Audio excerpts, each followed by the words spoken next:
பொதுவா காகம்னா நமக்கு என்ன ஞாபகம் வரும்? நம்மகிட்ட இருந்து எதையாவது தட்டிட்டு போற ஒரு பறவை. சரிதானே? ஆனா அந்த காகமே ஒரு தேவ மனுஷனுக்கு தினமும் சாப்பாடு கொண்டு வந்து கொடுத்துச்சுன்னு சொன்னா நம்புவீங்களா? ஜார்ஜ் முல்லர்னு ஒரு பெரிய தேவ ஊழியர் இருந்தார். அவர் ஆயிரக்கணக்கான அனாதை பிள்ளைகளை ஒரு இல்லத்துல வளர்த்துட்டு வந்தார். ஒரு நாள் காலையில பிள்ளைகளுக்கு கொடுக்கறதுக்கு அந்த இல்லத்துல ஒரு துண்டு ரொட்டி கூட இல்ல, ஒரு சொட்டு பால் கூட இல்ல.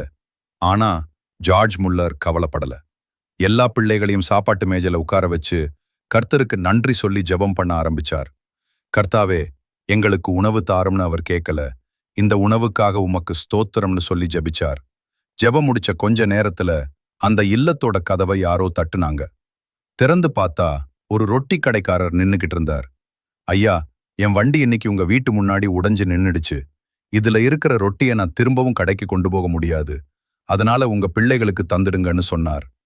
அடுத்த கொஞ்ச நேரத்துல பால் வண்டிக்காரர் வந்து, ஐயா, இன்னைக்கு பால் நிறைய மீதம், உங்க பிள்ளைகளுக்கு வச்சுக்கங்கன்னு சொன்னார். தேவன் ஆச்சரியமா அவங்கள போஷித்தார். வேதாகமத்திலும் இதே போல ஒரு சம்பவம் நடக்குது. எலியா என்ற தீர்க்கதரிசி வாழ்ந்த காலத்துல தேசத்துல பயங்கரமான பஞ்சம், ஒரு சொட்டு மழை கூட இல்ல. அப்போ தேவன் எலியாவை ஒரு ஓரமா ஒளிஞ்சுக்க சொன்னார். அங்க அவரு யாரு சாப்பாடு கொண்டு வருவா? தேவன் காகங்களுக்கு கட்டளையிட்டார். அந்த காகங்கள் தினமும் காலையிலையும் சாயங்காலமும் எலியாவுக்கு அப்பமும் இறைச்சியும் கொண்டு வந்து கொடுத்துச்சு. மனுஷங்க கைவிட்ட இடத்துல ஒரு பறவையின் மூலமா தேவன் தன் பிள்ளையை போஷித்தார். அன்பானவர்களே, இதை பார்த்து கொண்டிருக்கும் உங்கள் வாழ்க்கையிலும் நாளைக்கு என்ன செய்வது, என் தேவைகளை யார் சந்திப்பாங்கன்னு ஒரு பெரிய கேள்வி இருக்கலாம். உங்க வருமானம் வறண்டு போன ஓட மாதிரி இருக்கலாம். ஆனால் இயேசு சொன்ன வார்த்தையை நினைவில் கொள்ளுங்கள்.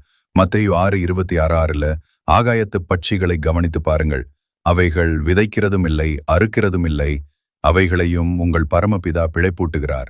அவைகளை பார்க்கிலும் நீங்கள் விசேஷித்தவர்கள் அல்லவா? காகங்களை கொண்டு போஷித்த தேவன் இன்று உங்களையும் போஷிக்க வல்லவர். நீங்கள் எதிர்பார்க்காத வழிகளில், நீங்கள் நினைக்காத மனிதர்கள் மூலமாக உங்கள் தேவைகளை அவர் சந்திப்பார். கவலைப்படுவதை விட்டுவிட்டு கர்த்தரை விசுவாசியுங்கள். உங்கள் குறைவுகள் நிறைவாக்கப்படும். கர்த்தர் தாமே உங்களை ஆசீர்வதிப்பாராக. ஆமென்.